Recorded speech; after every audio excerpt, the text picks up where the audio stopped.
प्रेरणा के साथ स्वागत है आपका अखरा TRS में। तुम जाते हो गंगा कि स्नान करके पवित्र हो जाओगे। निश्चित एक स्नान की जरूरत है, लेकिन वो भीतर की गंगा का स्नान है। बाहर की गंगा में स्नान करने से शरीर की धूल धमास झड़ जाए, तुम कैसे शुद्ध हो जाओगे? पानी तुम्हें छुएगा भी नहीं, स्पर्श भी ना होगा। अलग अलग आयाम हैं, दोनों एक दूसरे को छूते भी नहीं। लेकिन आदमी बचना चाहता है अपने को बदलने से। ये थोड़ा समझ लें, अपने को बदलने से बचना चाहता है, और ये अहंकार भी बचाए रखना चाहता है कि हम अपने को बदलने की कोशिश कर रहे हैं। इसी से सारा उपद्रव पैदा हुआ है। ठीक है, नहीं बदलना हो मत बदलो, कोई हर्जा नहीं, लेकिन तब बेचैनी होती कि हम बिना बदले जी रहे, हम ऐसी क्षुद्र जीवन जी रहे, हम ये कोड़ी कंकड़ में लगे कि हम ये बाजार में ही अपना जीवन गंवा रहे हैं। ये भी अहंकार को तृप्ति नहीं मालूम पड़ती। अहंकार कहता है इतना नहीं, कुछ और करो, कुछ बड़ा करके दिखाओ, ये सब तो यहीं पड़ा रह जाएगा, तो कुछ धर्म पुण्य भी करो। तो तुम समझौता कर लेते हो, क्योंकि धर्म पुण्य तो कठिन मामला है, उसमें तो तुम्हें पूरा जीवन बदलना पड़ेगा। तो तुम कहते हो कोई सस्ती तरकीब, तो तरकीब यह है कि तुम तीर्थ कराओ, एक 4 दिन की छुट्टी निकाल लो। ध्यान रहे, धर्म को कोई भी संसार में से छुट्टी निकाल के नहीं कर सकता। धर्म तो जब होता है तब तुम्हारे 24 घंटे धर्म में बहने लगते। धर्म कुछ ऐसा नहीं कि 15 मिनट कर लिया और बाकी फिर पौने 24 घंटे मजे से अधर्म किया। खंड खंड नहीं हो सकता। धर्म तो सांस की तरह है, जब तक 24 घंटे ना चले तब तक उसका कोई सार नहीं है। तो तुम गए तीर्थ, 2 दिन भजन कीर्तन भी रस लिया, थोड़ा दान पुण्य किया, फिर घर आके उसी पुरानी दुनिया में संलग्न हो गए और जोर से, क्योंकि वो 4 दिन जो नुकसान हुआ है वो भी पूरा तो करना ही पड़ेगा। तो अगर जेब 1 काटते थे तो 2 काटने लगे, और फिर अगले दफा फिर जाना है तीर्थ यात्रा पर, तो उसके लिए भी तो पैसा इकट्ठा करना पड़ेगा। मंदिर हो आते हो, ऐसा लगता है जैसे तुम परमात्मा पे कुछ एहसान कर रहे हो, क्योंकि मंदिर से जब तुम लौटते हो तो बड़े अकड़ के लौटते हो, फिर कराए एहसान। और कुछ विनम्र नहीं होते मंदिर जाने से, तीर्थ से लौट के विनम्र नहीं होते। जो आदमी हज हो आता है वो हाजी हो जाता है, उसकी अकड़ देखो।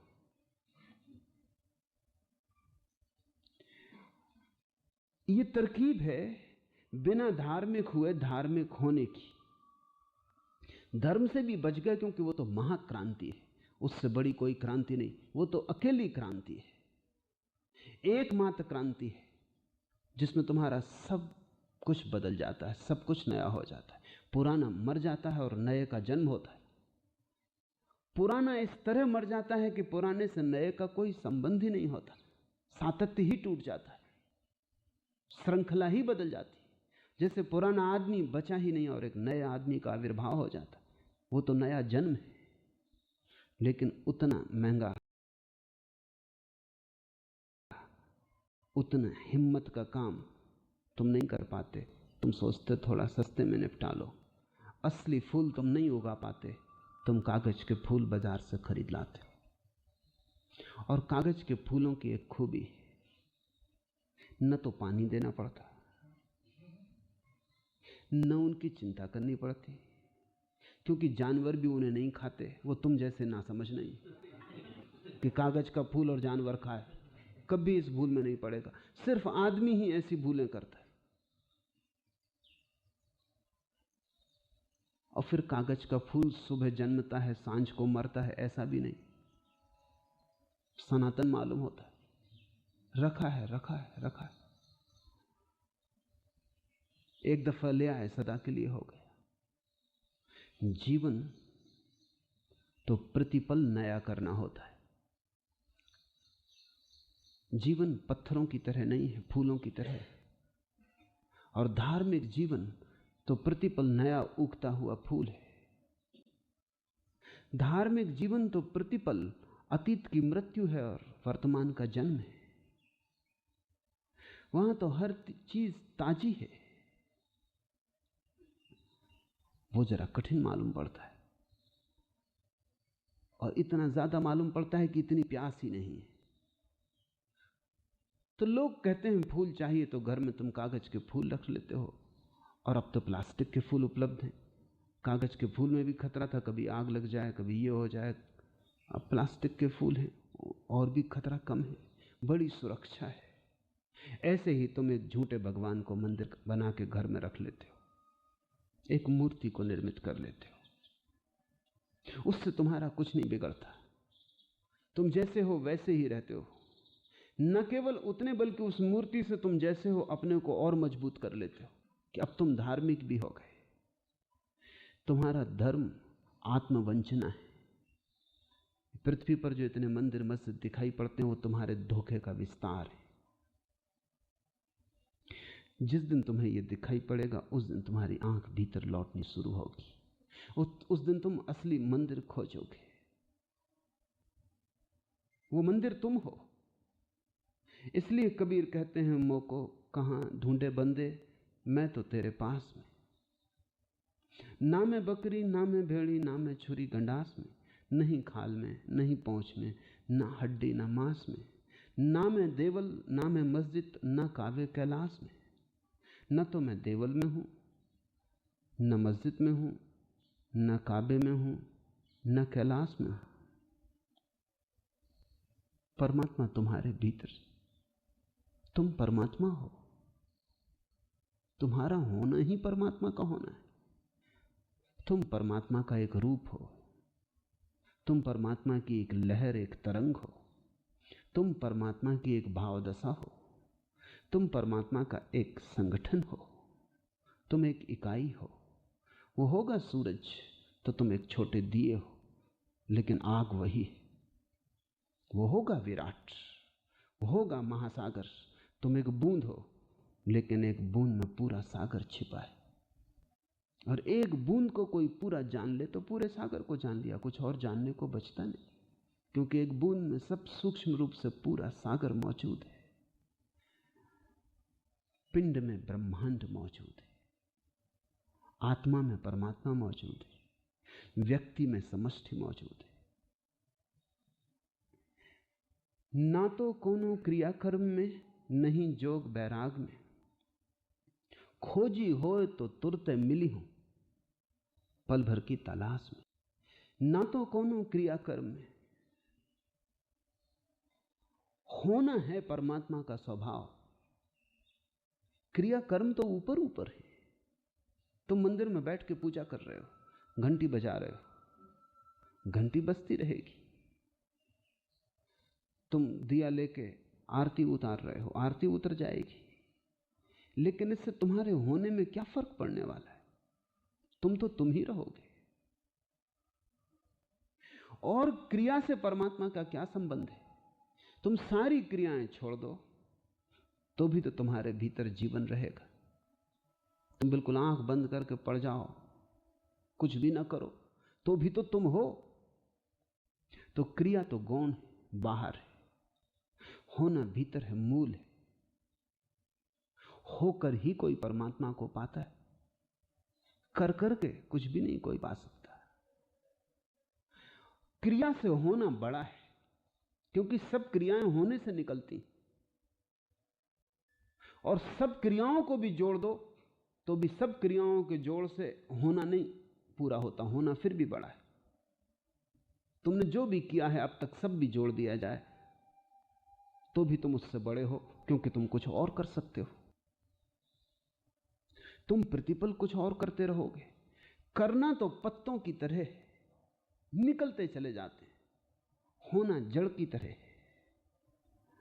जड़ को ही खोजो। पत्ते पत्ते बहुत खोजा, बहुत भटके, पत्ते अनंत हैं, और भटकते रहोगे। जड़ को पकड़ लो। व्यक्तित्व की जड़ कहां है? कर्म में नहीं, क्रिया में नहीं, सिर्फ होने मात्र में। विचार भी क्रिया है, हाथ से कुछ करो वो भी क्रिया है, मन से कुछ करो वो भी क्रिया है। जब सब क्रिया शांत हो जाती है, ना हाथ कुछ करते हैं ना मन कुछ करता है, जब तुम बस हो, सब ठहर गया, कोई गति नहीं, कोई तरंग नहीं। अचानक अचानक सब मौजूद हो जाता है जिसकी तुम तलाश कर रहे थे। आनंद और प्रेम और परमात्मा सब बरस जाते, ना तो कोनो क्रियाकर्म में, नहीं जोग बैराग में। कबीर ठीक ज़ेन फकीरों जैसे हैं।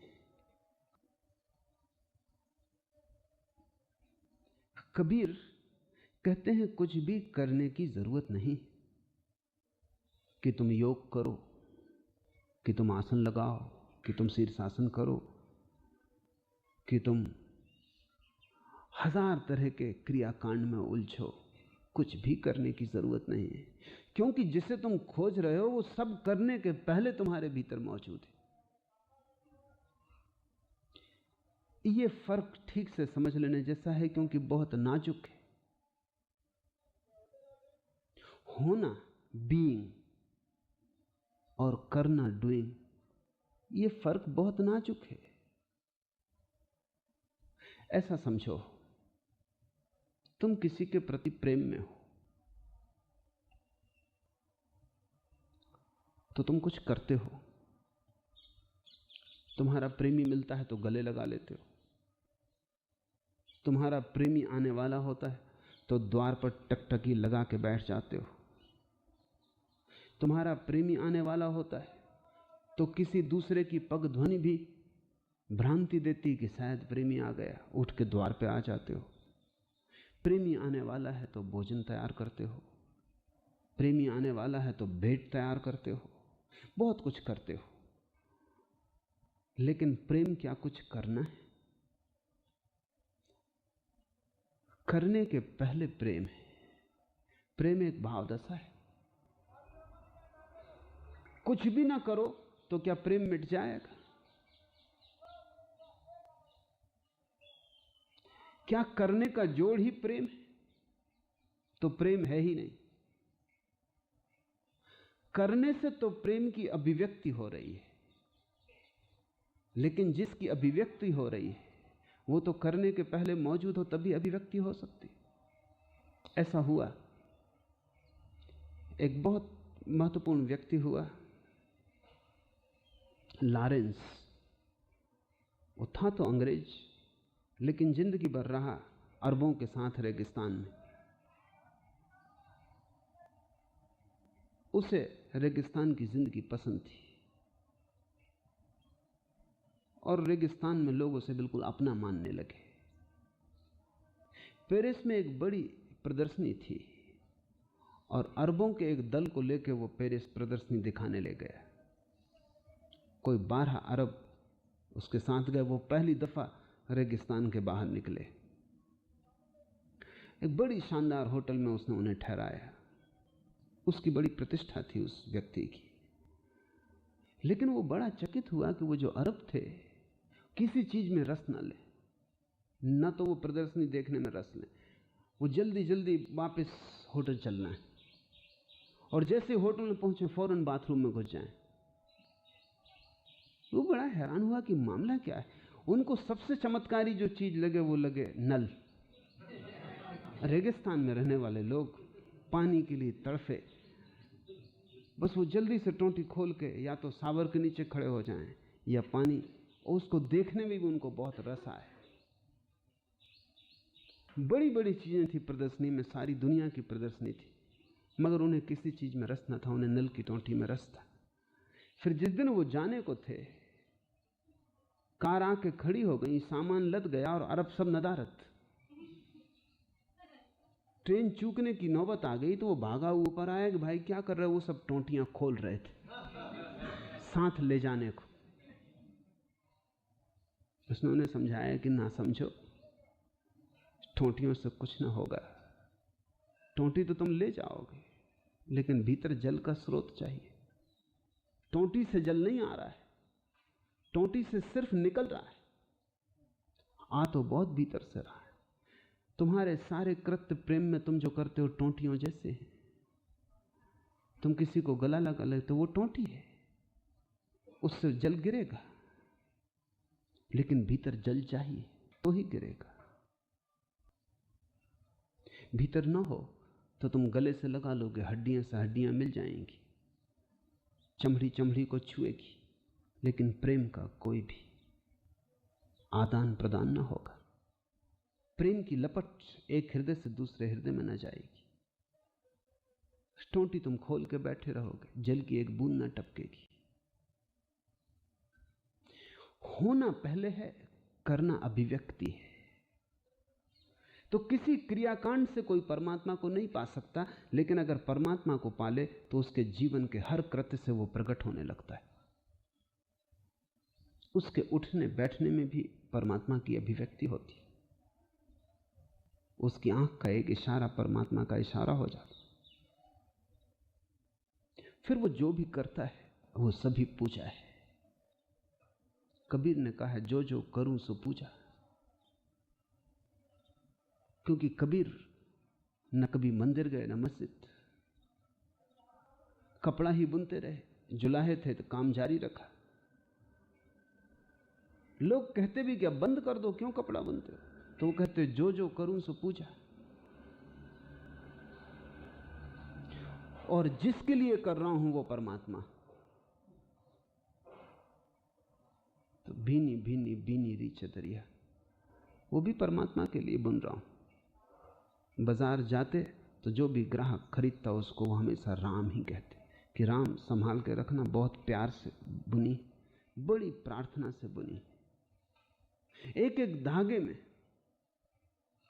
प्रार्थना है। ऐसे ही नहीं बुनी, राम के लिए बुनी। पता नहीं ग्राहक समझ भी पाते या नहीं, या इस आदमी को पागल समझते। लेकिन कबीर कहते हैं, जो भी मैं करता हूं अब सभी पूजा है। जो जो करता हूं सभी परिक्रमा है। कृत्य से कोई परमात्मा को नहीं पाता, परमात्मा को पाले तो सभी कृत्य धार्मिक हो जाते। सभी छोटे छोटे कृत्य, प्यास लगी है पानी पीना, वो भी धार्मिक हो जाता है। क्योंकि प्यास भी उसी को लगी है, पानी भी उसी का है। पानी का मिलन प्यास से, परमात्मा का सृष्टि से मिलन, सृष्टि का सृष्टा से मिलन। जैसे कवि का कविता से मिलन हो जाए, अपनी ही कविता से, जैसे मूर्तिकार का अपनी ही मूर्ति से मिलन हो जाए, जैसे गीतकार को अपना ही गीत वापस लौट आए और मिल जाए। जब प्यास लगती है तो भीतर सृष्टा को प्यास लगी है, उसका ही पानी है, उसकी ही सृष्टि है। गीतकार पर गीत वापस लौट आया, वर्तुल पूरा हो गया, सृष्टि सृष्टा में लीन हो गई। छोटे से पानी पीने की घटना में भी सृष्टि सृष्टा में लीन हो रही। जो जो करूं सो पूजा। तब भोजन करो तो भी पूजा है। तब कबीर अलग से भोग नहीं लगाते परमात्मा को। तब कबीर जो भोजन करते हैं वही परमात्मा को लगाया गया भोग है। क्योंकि भीतर परमात्मा बैठा है।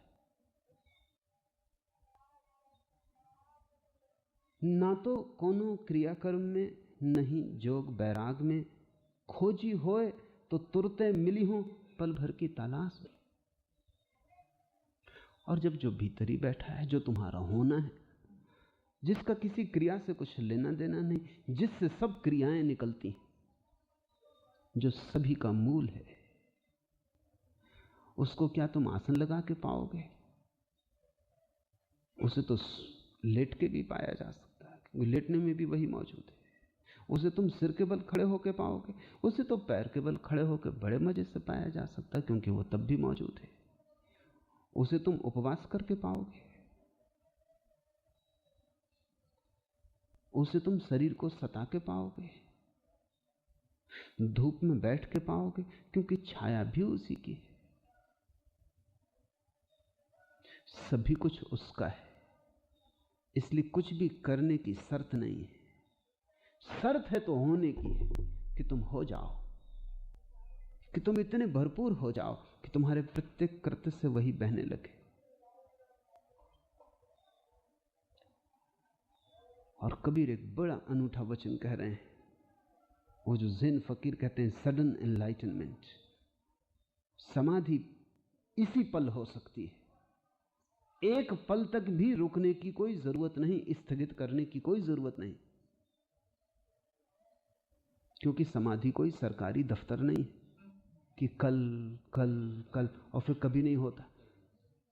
समाधि कोई रेड टेप नहीं कि उसके लिए कोई बड़े दफ्तरों में प्रार्थना करनी पड़ती, फिर वहां से सेंक्शन मिले, फिर उस पर खिलाओ, फिर लाइसेंस निकालो, तब तुम्हारी समाधि होगी। समाधि तुम्हारा निर्णय, उसमें दूसरा है ही नहीं जिससे पूछना।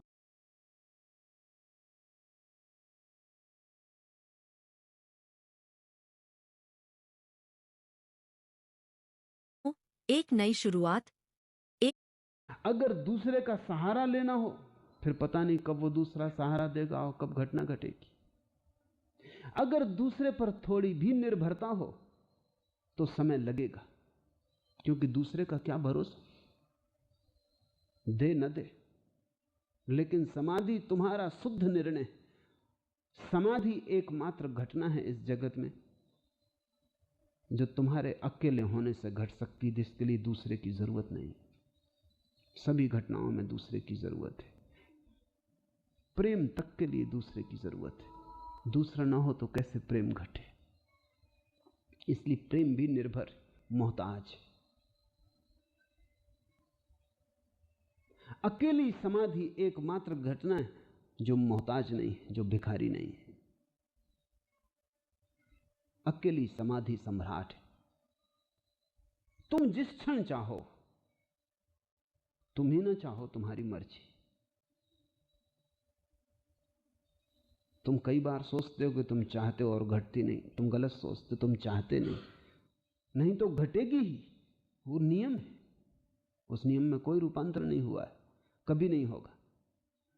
मुझसे कई बार लोग आके कहते हैं कि आप कहते हैं चाहने से घट जाएगी, चाहते तो हम भी, लेकिन उनकी चाह मैं देख रहा हूं कि बिल्कुल कुनकुनी। चाह का मतलब 100 डिग्री, 100 डिग्री पर होनी चाहिए, तभी पानी उबलता और भाप बनता। भाप बनाने की इच्छा है, बड़ा तबेला रखे बैठे हैं मन का, और एक अंगारा लगा रखा नीचे, उसको देख रहे हैं। ऐसा हुआ कि एक सम्राट ने एक फकीर को उसकी ये बात सुन के,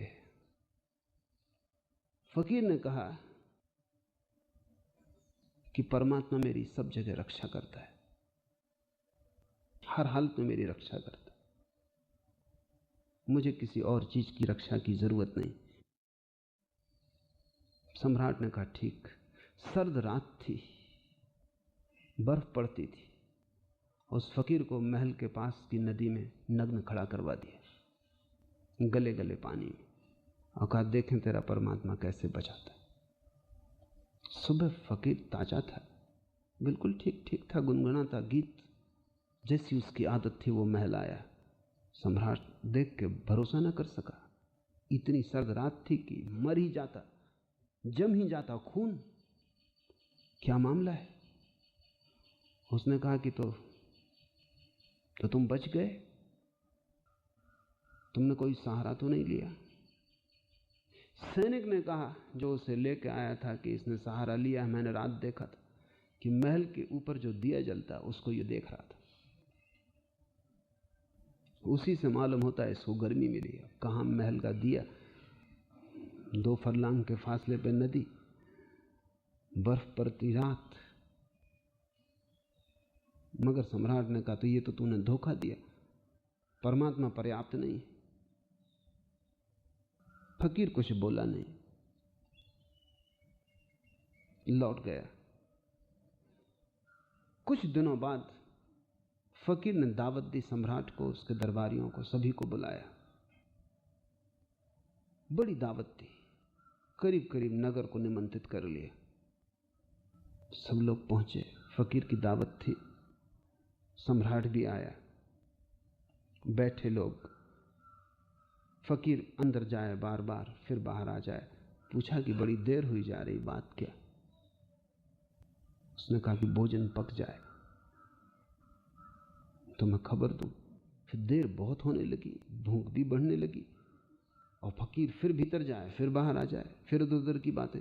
आखिर सम्राट ने कहा कि मामला क्या है, मैं अंदर चल के देखना चाहती हूँ। तो दोपहर भी हो गई, अब सांझ भी करीब आई जाती है, क्या भूखे मार डालोगे? अंदर जाकर देखा तो वहां कुछ भी न था, खाली चूल्हे पर एक बड़ा तबेला रखा था, मीठे चावल उसमें भरे हुए थे। आग तो वहां थी नहीं।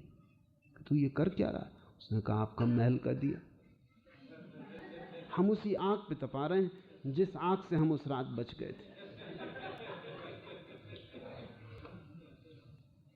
कभी ना कभी जरूर